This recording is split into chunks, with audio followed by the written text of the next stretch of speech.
Hey guys, Robbie here from CrossFit South Bend. Today we are going to talk about fat loss myths. So the overwhelming majority of people who come to see us are very much interested in weight loss and health.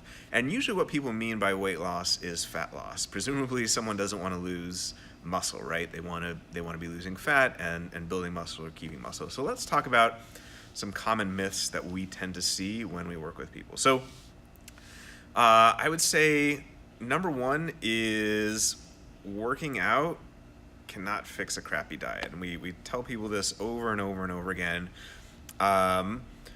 Just do the math on the situation, right? So at most, you're going to be at the gym, 5 hours a week? Let's even say 6 or 7 hours a week.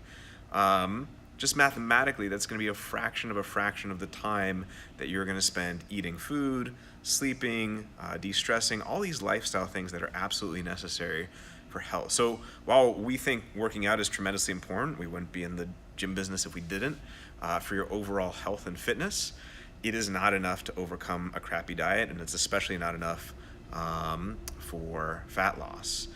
Another thing I would say is the notion of calories in, calories out. Now, let me preface this by saying I do think calories are important, and I do think they can be important when you are talking about fat loss.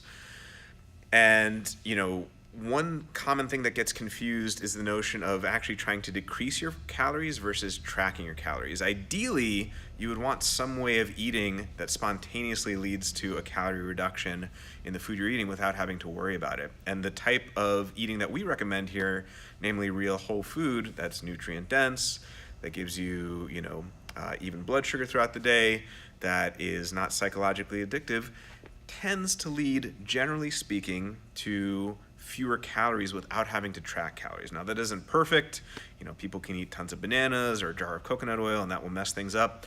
But generally speaking, that approach, at least initially, will tend to yield more benefits than trying to, get 1,000 or 1,500 calories with not so good food. So the best of both worlds is, of course, food quality as the base, and then, building on top of that with some calories in, calories out, and maybe some macros. Another thing I would say in regard to both of those is this idea of eating less and working out more. I've seen this over and over and over and over again backfire on people. You may have seen this person in the gym, running on the treadmill 45 minutes to an hour a day, and he or she is eating 1,000 calories, and they're wondering, well, why am I not losing that last 10 pounds? Well, you're stressing your body out. Working out is a stress on the body. In particular, excess cardio can be a stress on the body. Too few calories and too few nutrients is a stress on the body. And if you're already stressed, that can lead to more stress. So it's not to say that there isn't a time and a place for eating less and working out more, but in general, we've seen even more benefit from eating more real whole food and eating adequate calories and working out less but smarter, working out more efficiently in a way in which is going to help you overall. Another fat loss myth that I see is the notion of spot reducing. Sometimes we'll see people who say that they want to spot reduce on their triceps, or they want to spot reduce belly fat or their legs. To a certain extent, you can do this. Belly fat tends to be more associated with cortisol and stress issues.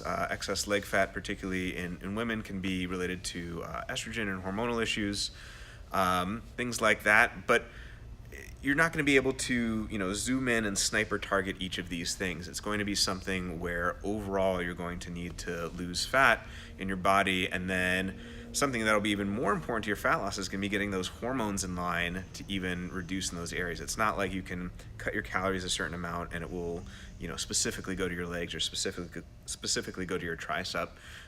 It's going to go more broadly over the rest of the body. And then the last fat loss myth I would say is the notion that fad diets work. And we see this over and over and over again. I suppose if your goal is very quick, short-term weight loss that's not going to stick, then yeah, a fad diet can work, certainly. You can lose 20, 30 pounds. But presumably most people want to lose weight long-term and keep it off long-term, right? They don't want to go through this yo-yo. So fad diets may get you some quick water weight loss.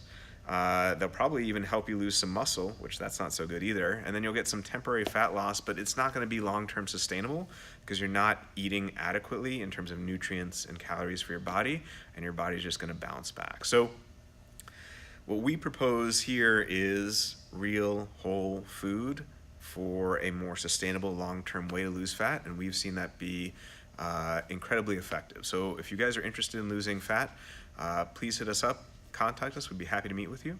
Thanks so much for tuning in. We'll see you next time.